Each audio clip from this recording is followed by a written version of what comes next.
no affidavit necessary, because 2 or 3 is for a new survey. Another point I'll make, and then I'll get to Kathy's question, another point is on your affidavits, when you represent the buyer, if the house has been on the market for a while, you might ask them to update the affidavit. A lot of times they get that affidavit signed at the listing appointment, get it notarized, and I really don't have any problem with that at all. But then, the house is on the market for a while, and, you know, something happens and a change is made. Or they add on a patio to help it sell. I mean, all of these things happen. Well, they forget about the survey and the affidavit. Because, I mean, that's not top of mind. I get why they forget about it. So anytime it's been on the market for a while, I usually ask for an update on that affidavit. Make sense? What's a while? What's a while? A while?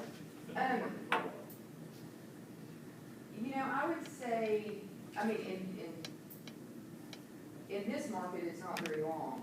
But I'm gonna say, you kind of have to be the judge of that based on what you see outside.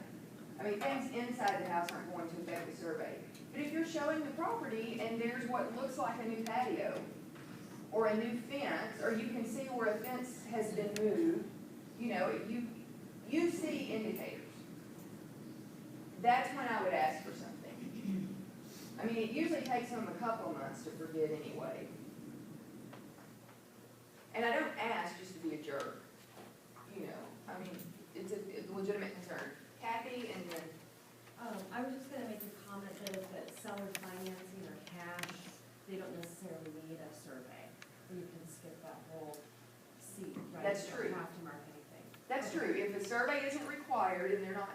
Now, if they're getting a title policy, there's gonna have to be some kind of survey there. So, when you sell or finance or pay cash, most of the time, you're still getting a title policy.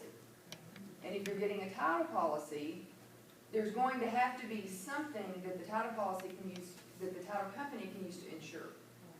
Okay, so you may still need a survey. You can't just assume that you won't. Okay? Yes, sir. In the situation that the seller does have the survey and 5047, if we as an agent post that as an attachment on the listing, does that satisfy anything for the dates for the You sign? still have to deliver it. Good Same question. thing with the seller's disclosure? Yes. Yeah. Now, normally what happens is they download that seller's disclosure and the buyer puts their initials on it and they'll send that to you with their offer. So you've got it, you're good.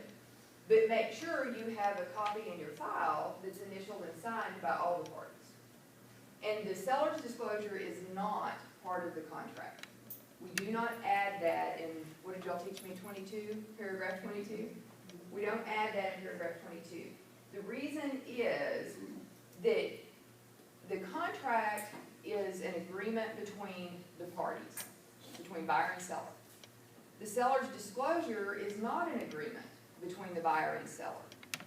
When the buyer initials and signs off on the seller's disclosure, they're just confirming that they received the information. Many years ago, there was a court case, which is how we learned everything, right? So there was a court case, and the seller's disclosure was listed in paragraph 22. It had become a part of the contract. And the court determined that because it was part of the contract, it was now warranty, which is completely different than disclosure. And that was a problem. That was a problem. So you don't ever want to put the seller's disclosure as part of the contract. Yes, ma'am. If you're selling, say, an old home, and maybe it's like 50 years old or 20 years old, would you recommend, no matter what, to use 2 or 3? Because if the survey's old? Not necessarily. I mean, I think this is where you're going to ask your title company, will you use a 50-year-old survey? I mean, that's the big question.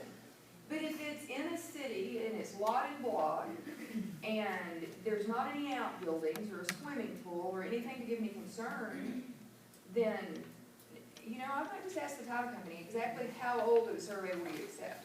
I will tell you, after 50 years, they're probably not gonna have that survey. You know, I mean, that got lost a long time ago.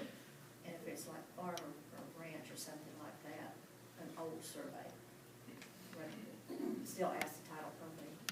I would ask the title company, with farm and ranch, I'm a little more hesitant to use an existing survey, only because I've sold a lot of farm and ranch. And, sometimes neighbors move your